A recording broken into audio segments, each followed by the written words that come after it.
explain to our viewers about what complexity is, what acuity is, and how that's different between singles and singles and families? Yeah, no, great question. So, interestingly, when the 10-year plan to end homelessness came out, there were all kinds of data-driven measures so we can understand homelessness better. Makes a lot of sense, right? We need to track this so we can understand what's going on and figure out how to reduce it. And again, from the perspective of In From the Cold, these initiatives have been super successful. One of the measures that they came up with was this idea of chronicity. So how long has a person been homeless? And I was the director of programs at the Calgary Drop-In Center for a number of years prior to coming here. And interestingly, at the Calgary Drop-In Center, for example, about 600 people have been there for more than a year. So of course, you could imagine if you've been homeless for more than a year, the impact that has on you. Your social skills, the impact it has, of course, on your bank account, the impact that it has on your mental health, your emotional health, your physical health. So then partnered with chronicity, which is a length of stay, is then this idea of acuity, which is, the longer you've been homeless, often the worse the outcomes in your physical health, your mental health, of course, your emotional health, and absolutely in your financial health. So, and it just makes sense, right? If a person's in a homeless shelter for a couple of weeks and it's just an emergency thing and they bounce back on their feet, life is good. It was a quick episode.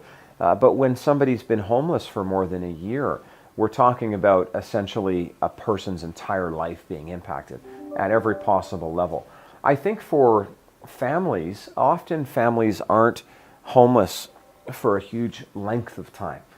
So our average flow through at In From the Cold, so the average length of time a family stays with us is about 40 days. So that is pretty awesome.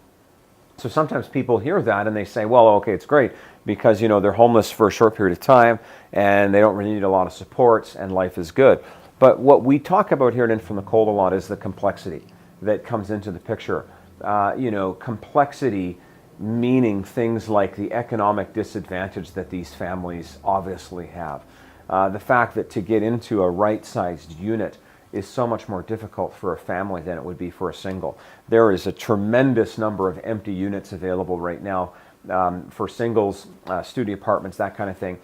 For families, larger 3-bedroom suites, the number of those is very low. Obviously, things like the impact on brain development of that early childhood trauma. Children coming into shelter are traumatized just by walking in the front door, and the discrimination that occurs, of course, because of the fact that now other kids in school know that they're living in a homeless shelter.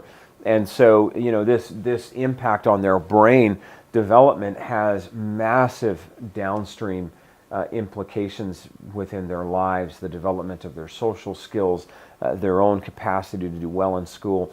And so we spend a lot of time thinking about how can we intervene in terms of toxic stress and trauma and support these families to do better. So kind of what we see here, I guess to sum it all up, is though we might not see people who are homeless families for this massive length of time, often the amount of complex factors that have led them to be in from the cold means that just getting them housed isn't the whole answer.